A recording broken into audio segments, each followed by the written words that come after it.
नमस्कार, welcome to education to knowledge Yatra. और ये हमारा न्यूमेरिकल टेक्निक का अगला वीडियो है। और इस वीडियो में हम ज्योमेट्रिकल फार्मूला जो है जो फिजिक्स केमिस्ट्री में जितने भी यूज हो सकते हैं उसके बारे में आपको, और फर्स्ट फार्मूला हमारा है ट्रायंगल का। तो ट्रायंगल से संबंधित जितने भी कॉन्सेप्ट वो फार्मूला है आपको यहाँ पर है।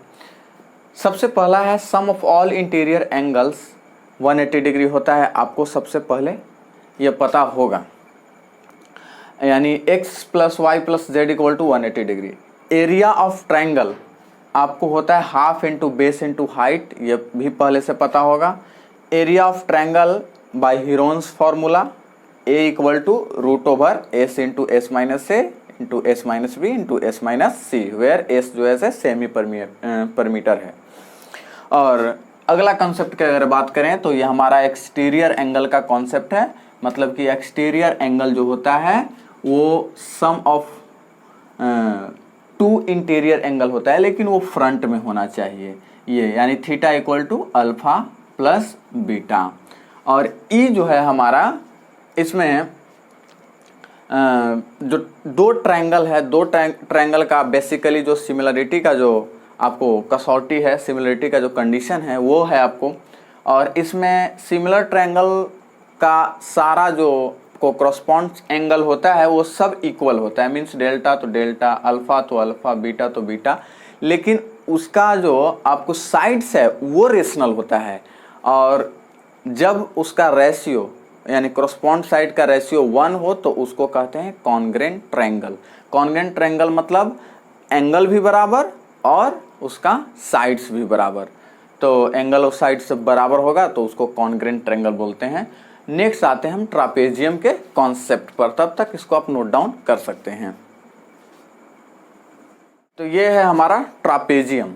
अब ट्रापेजियम मतलब होता है समलंब चतुर्भुज, और इसका डिफिनेशन यही है कि कोई भी क्वाड्रिलेटरल यानी चतुर्भुज है उसका 2 साइड पैरेलल होना चाहिए तो वो आपको कहलाएगा ट्रापेजियम। हाँ, कोई भी, जैसे किन्हीं का सवाल आपको रहता है कि क्या यह ट्रापेजियम है, तो यह बिल्कुल ट्रापेजियम है। इसमें एटलीस्ट 2 साइड आपको पैरेलल होना चाहिए। अब आते हैं इसका एक फार्मूला पर, बस एक ही फार्मूला आपको याद रखना है। यह है इसका एरिया का फार्मूला।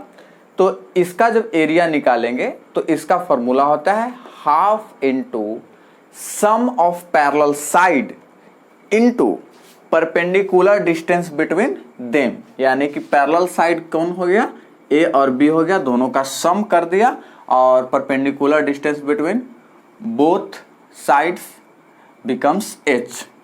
तो ये हमारा फार्मूला हो गया। अब आते हैं हम अगले फार्मूला की ओर, तब तक इसको आप नोट डाउन कर लीजिए। ये थर्ड है हमारा सर्कल। तो सर्कल आपको रेगुलर पॉलीगॉन होता है जिसका नंबर ऑफ साइड्स इनफिनाइट होता है। तो इसका एरिया आप पहले से भी जानते होंगे, πr² है। सरकमफ्रेंस मतलब परिधि इसको बोलते हैं 2πr। और सेक्टर का, इसका एक सेक्टर मतलब कि अगर कोई सर्कल को, अगर हम रेडियस यहाँ पर है, रेडियस से यहाँ पर अगर हम कट कर दें, एक अलग अलग पीसेस में कर दें, इसको रेडियली कट करें तो वो सेक्टर कहलाएगा। जैसे ये आपको है, तो इसमें आपको ये थीटा बन रहा है, 2 रेडियस इसमें इधर और इधर लिया जा सकता है, दोनों बराबर रहेंगे। तो इसका एरिया कितना होता है, तो बस आप जो सर्कल का जो आपको एरिया है उसको आप θ/360 डिग्री से मल्टीप्लाई कर दीजिए।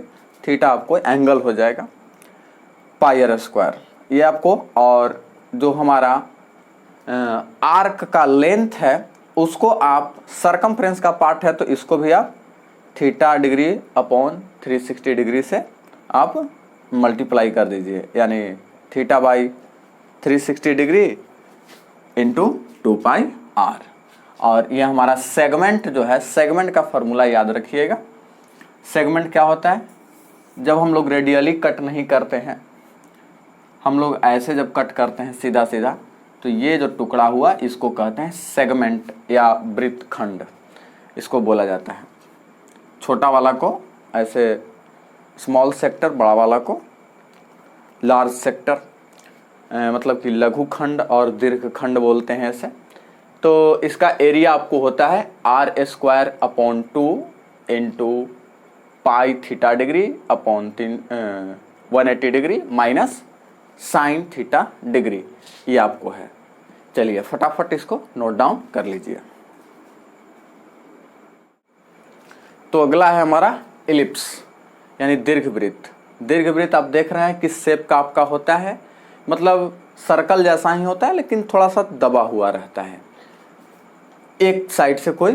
तो इसमें आपको 2 रेडियस बन जाएंगे, एक बड़ा एक छोटा। बड़ा वाले को मेजर रेडियस, छोटा वाला को माइनर रेडियस कहते हैं।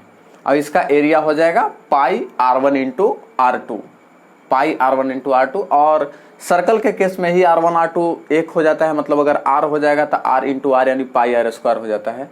और इस सरकमफ्रेंस, तो ऐसे तो सरकमफ्रेंस का कोई यूज वगैरह नहीं आएगा, लेकिन फिर भी समझ लेते हैं। और आज तक इसका कोई एग्जैक्ट फार्मूला भी नहीं बना है सरकमफ्रेंस के लिए, ये आपको अप्रोक्सीमेट फार्मूला है।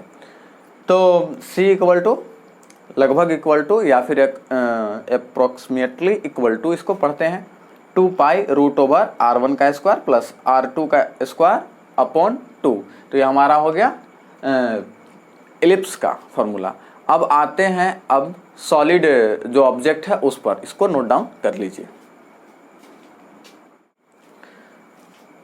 पापा के पैसा गोल, मम्मी के रोटी गोल, ये बचपन में पढ़ा करते थे, लेकिन गोल मतलब अलग चीज होता है। ये यानी पैसा और रोटी जो है से गोल नहीं होता है, वो सर्कुलर होता है। गोल क्या होता है? क्रिकेट का बॉल, फुटबॉल, ये सब गोल होता है, इसको गोल कहते हैं, यानी स्फेयर। इसमें आपको रेडियस आर, मतलब कि अगर कोई सर्कल को अगर कोई घुमा दें चारों तरफ से तो वो स्फेयर का पार्ट आपको ले लेगा। तो इसका वॉल्यूम होता है v equal to 4/3 pi r cube. और सरफेस एरिया ध्यान दीजिएगा, इसका जो टोटल सरफेस एरिया या कर्व सरफेस एरिया बराबर होता है। कर्व इसका पूरा सरफेस से जो है ऐसे कर्व होता है, कहीं पर प्लेन ही नहीं होता है। तो इसका हो जाएगा s equal to 4 pi r²। अगला आप सिलेंडर पर करेंगे, इसको नोट डाउन कीजिए। ये हमारा सिलेंडर, और सिलेंडर आप लोग सब कुछ समझते हैं, सर्कल का इंटीग्रेशन होता है। अगर सर्कल पर सर्कल पर सर्कल पर सर्कल ऐसे रखते जाएं तो हमारा सिलेंडर का रूप ले लेगा। इसका वॉल्यूम होता है पाई r² इंटू h, यानी कि नीचे का आपको बॉटम का जो सरफेस है, सरफेस एरिया, और इंटू हाइट, ये होता है। और कर्व सरफेस एरिया इसका आपको होता है 2 पाई RH। कर्व मतलब ऐसे, और प्लेन ऊपर का हो गया। अगर प्लेन सरफेस एरिया, ऐसा फार्मूला आपको ज़्यादातर बुक वगैरह में नहीं रहता है कि plane surface area of cylinder बताइए, तो ऊपर का और नीचे का दोनों का जोड़ देंगे, यानी कि 2 पाई r² होता है। 2 पाई r² प्लस पाई r², 2 पाई r²। लेकिन प्लेन सरफेस एरिया नहीं पूछा जाता, ज़्यादातर आपको कर्व सरफेस एरिया या फिर पूरा। तो पूरा के लिए क्या कर देंगे, कर्व सरफेस एरिया और ऊपर का ढक्कन नीचे का ढक्कन, मतलब पाई r², वो जोड़ देंगे तो हमारा आ जाएगा। तो इसको आप नोट डाउन कर लीजिए। कोन यानी शंकु। कोन क्या है? तो बेसिकली सिलेंडर का ही पार्ट होता है, जिसमें जो आपको प्लेन सरफेस एरिया एक ही पाया जाता है। इसमें प्लेन सरफेस एरिया एक ही, और सिलेंडर में नीचे भी और ऊपर भी पाया जाता है। तो इसका वॉल्यूम आपको होता है 1/3 पाई r² h, यानी कि जो सिलेंडर का जो वॉल्यूम होता है उसका 1/3 ये होता है।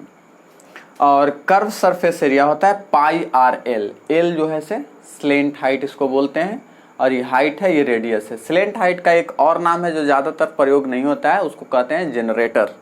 तो ये आप नोट डाउन कीजिए, फिर हम एनालिटिकल ज्योमेट्री पर आएंगे।